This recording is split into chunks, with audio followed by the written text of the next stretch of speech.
Look at the numbers flashing on the screen. The S&P 500 is smashing records. The Nasdaq is practically vertical. If you only looked at the stock market tickers or listened to the White House press briefings, you would think we are living in a golden age of American prosperity. The GDP is up. Consumer spending is supposedly resilient.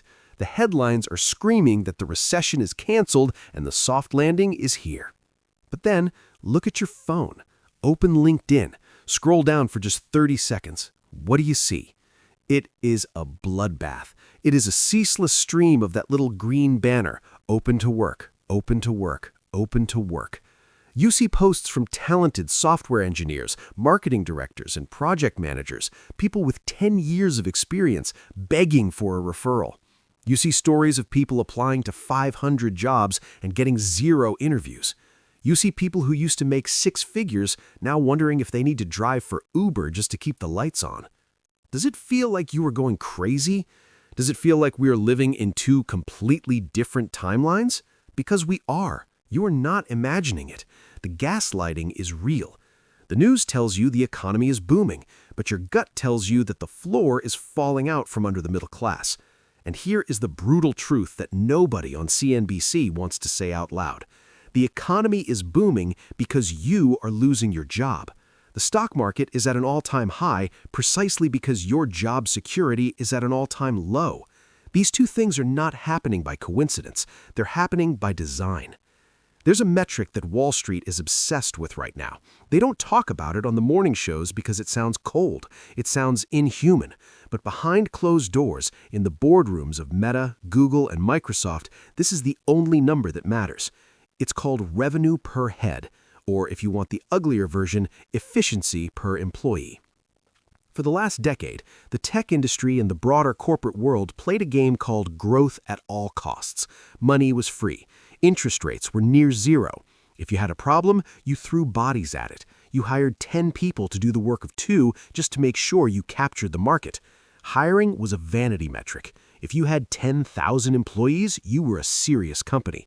If you had massive campuses with free sushi and sleeping pods, you were winning. That game is over. The rules have changed overnight. The new game is called efficiency. And in this game, employees are not assets. You are not talent. You are a line item on a spreadsheet. You are a cost. And right now, you are the most expensive cost they have. I'm a financial analyst, and I spend my days reading the reports that most people ignore. I listen to the earnings calls where CEOs speak to their investors, not their employees. And the message has shifted. They're no longer bragging about how many people they hired. They're bragging about how many people they don't need anymore. Today, we're going to walk through exactly why this disconnect is happening. We're going to look at the iceberg, the deep structural shift in the economy that is making corporations rich while making workers poor. We're going to talk about the rise of AI agents, the K-shaped recovery, and most importantly, I'm going to tell you how to survive. Because if you understand the rules of this new game, you don't have to be the victim. You can hedge your bets, you can protect your income, but you have to wake up to the reality that the 2019 job market is never coming back. Let's dig into the engine room of this crisis. We need to understand the shift from growth to profit via AI. Think about 2021. It was a party. Companies were hoarding talent. If you could code, write, or manage, you had 3 offers on the table. Why? Because companies were terrified of missing out. They didn't care if you only worked 4 hours a day. They just wanted to own your time so a competitor couldn't have you. It was an arms race for human capital. Then, interest rates went up. Money became expensive. Suddenly, Wall Street stopped rewarding potential and started demanding profit, now, immediately. And just as the pressure to cut costs hit its peak, a miracle happened for the CEOs. ChatGPT arrived.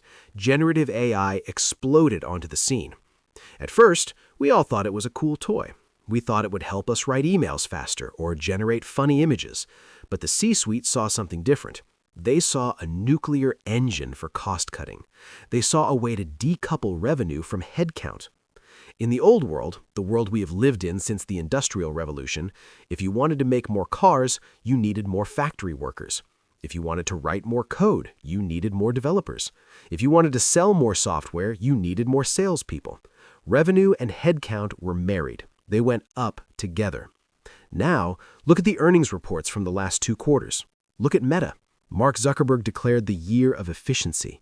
He fired thousands of people, he flattened the management structure, and what happened? The stock price tripled. The market cheered. They gave him a standing ovation for firing people. This is the psychological shift you need to understand. Wall Street has realized that AI allows companies to scale without people. Take Google as an example. Google is like a massive ship. For 20 years, to make that ship go faster, they needed thousands of rowers. Those rowers were highly paid software engineers, product managers, and designers. But now Google has installed a nuclear engine, AI. The ship is moving faster than ever. The cargo holds are full of gold. The captain is popping champagne. But the rowers? They are being thrown overboard. Not because they are bad at rowing, but because the engine doesn't need them. This is why you see layoffs even when companies are profitable.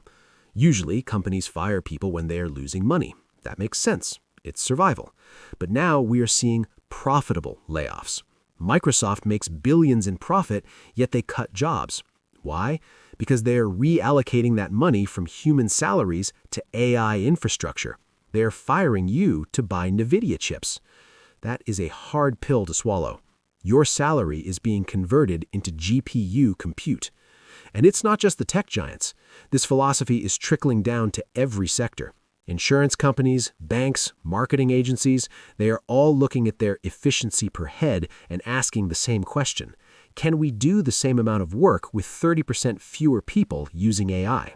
The answer, increasingly, this brings us to the specific threat that is looming over 2025. It is the evolution from chatbots to agents. Most people still think of AI as a tool. You open a window, you type a prompt, you get an answer. It's like a superpowered Google search. If that's all AI was, your job would probably be safe. You would just use the tool to be faster. But that is not where the technology is stopping. We are entering the era of agentic AI. What is an agent? Imagine an intern, a really smart, tireless intern who doesn't sleep, doesn't complain, doesn't need health insurance, and works for pennies of electricity. You don't chat with an agent. You give it a goal. You say, plan a marketing campaign for this new sneaker launch, research the target audience, draft the emails, create the social media images, and set up the ad spread. A chatbot would give you a list of ideas. An agent will actually do the work. It will open the files, write the code, send the emails, and analyze the results. This is the nightmare scenario for middle management. If you're a manager whose job is to coordinate juniors, check their work, and report to the boss, what happens when the juniors are AI agents? The agents don't need coordination, they don't need motivation, they don't have sick days, they just execute. We are seeing the evaporation of the junior role. Think about how you learned your job. You started as a junior, doing the grunt work. You summarized meetings, you fixed small bugs, you drafted basic reports. That is how you learned the ropes. But if AI can do the grunt work instantly and perfectly, companies stop hiring juniors. If they stop hiring juniors, the pipeline breaks. But in the short term, the companies don't care. They save money. This hits the laptop class the hardest. For years, we were told that if you work with your hands, you were vulnerable to automation. But if you work with your mind, you are safe. Learn to code, they said. Become a knowledge worker. Well, guess what? It turns out that digging a ditch is extremely hard for a robot. It requires balance, vision, dexterity, and mobility. Robotics is lagging behind.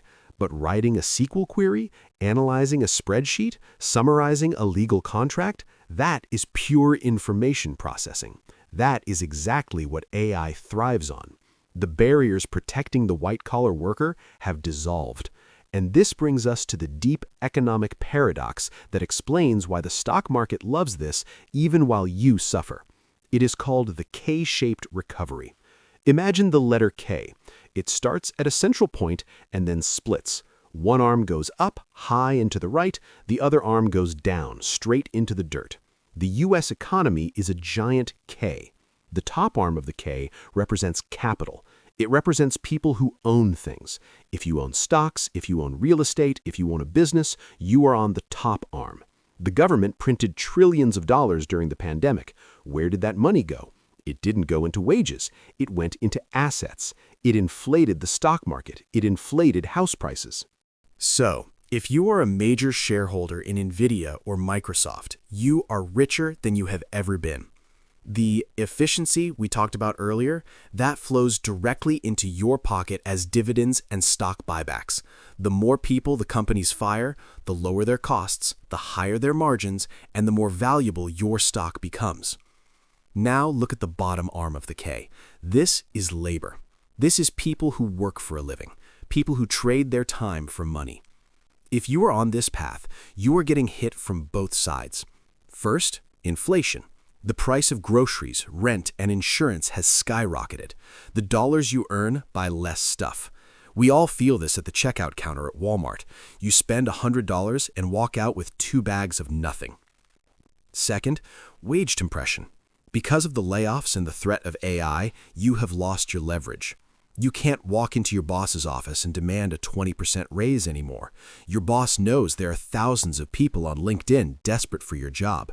They know that AI can do half your tasks, so wages stagnate. This is the disconnect. The top arm, capital, is flying because it is extracting value from the bottom arm, labor. The media focuses on the top arm. They report on the S&P 500. They report on corporate profits, and they say, look, the economy is great. And technically, they are right. The economy of assets is great, but the economy of your household is in recession. This is why you see luxury cars flying off the lots while food banks are seeing record lines. This is why luxury watch prices held up while credit card debt hit an all-time high. We are living in a split-screen reality. And the scary part is, AI accelerates this separation. AI is a tool of capital. If you own the AI, you win. If you compete against the AI, you lose. So, am I telling you this just to scare you? Is this just doom-scrolling material? No, that is not why we are here. We are here to figure out how to navigate this. If you understand that the game is rigged, you stop playing by the old rules. You stop hoping that a benevolent corporation will save you. You stop waiting for the government to fix it. You take control. Here's the strategy. It is about moving from the bottom of the K to the top of the K. First, let's talk about your career. You need to change your identity. Stop being a doer. Start being an editor. In the past, you were paid to produce, to write the code, to write the copy, to make the spreadsheet. In the future, the production value goes to zero. AI produces for free. The value shifts to validation and curation. The AI can generate 10 marketing strategies in 10 seconds, but it doesn't know which one is good. It doesn't understand human psychology, nuance, or brand voice the way you do. It hallucinates. It makes mistakes. Your job is no longer to hold the shovel. Your job is to direct the excavator. You need to become the person who can command the AI agents. You need to be the architect, not the bricklayer. This means you have to learn these tools aggressively. Do not hide from them. If your boss asks who knows how to use the new AI tools, your hand must be the first one up. Be the pilot, not the passenger. If you can use AI to do the work of 3 people, you become the efficiency that the company craves. You become the one they keep. You become the one who replaces the others. It sounds cutthroat, but remember, the corporation is not your family. It is a sports team, and they are cutting the weak players. Be the star player who uses steroids, which in this metaphor is AI. Second, and this is where the financial analyst in me comes out, you must hedge your career risk with your investment portfolio. Think about it like this. If AI is going to steal your job, you should own the robot that steals it. If corporations are capturing all the wealth by firing workers and using AI, then you need to be a partial owner of those corporations. You need to be on the top arm of the K. Every dollar you save needs to go into assets that benefit from this transition. Don't just leave your money in a checking account where inflation eats it alive. You need to own the technology. If you are scared that Google is going to automate your industry, buy Google stock. If you are terrified that humanoid robots will replace manual labor, Look at who is making the robots. This is a hedge. If you keep your job and get a raise, great, you win. If you lose your job because AI takes over, your investment portfolio should skyrocket because the companies you own are becoming incredibly profitable. You are betting on both sides. People often ask me, is it too late to invest? Look at the trend. We're in the first inning of the AI revolution. The internet created trillions of dollars of value. AI will be bigger. The efficiency cycle is just starting. So here's the bottom line. The old deal is dead. The deal where you work hard, keep your head down, and get taken care of for 40 years, that's gone. It was killed by quarterly earnings reports and buried by algorithms. We're entering a period of volatility. It's going to be messy. There will be winners and losers. The losers will be the ones who cling to the past, who refuse to adapt, and who rely solely on their labor for income. The winners will be the ones who understand the efficiency game. They will use AI to supercharge their output, and they will use their money to own the infrastructure of the future. You don't have to be a victim of the Great Disconnect. You can be a beneficiary of it. But you have to stop looking at the world as you wish it was and start seeing it as it is. The stock market is telling you a story. It's saying that labor is out and technology is in.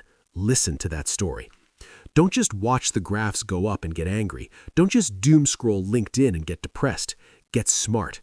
Become the editor, buy the robots, and make sure that when the wealth transfer happens, and it is happening right now, you are standing on the right side of the transaction. Because while the news ignores the struggle of the common worker, the numbers don't lie. The ship is moving fast. Make sure you are not the one holding the oar when they decide to turn on the engine. Make sure you are the one helping to steer the ship. That is how you survive the shift. That is how you win.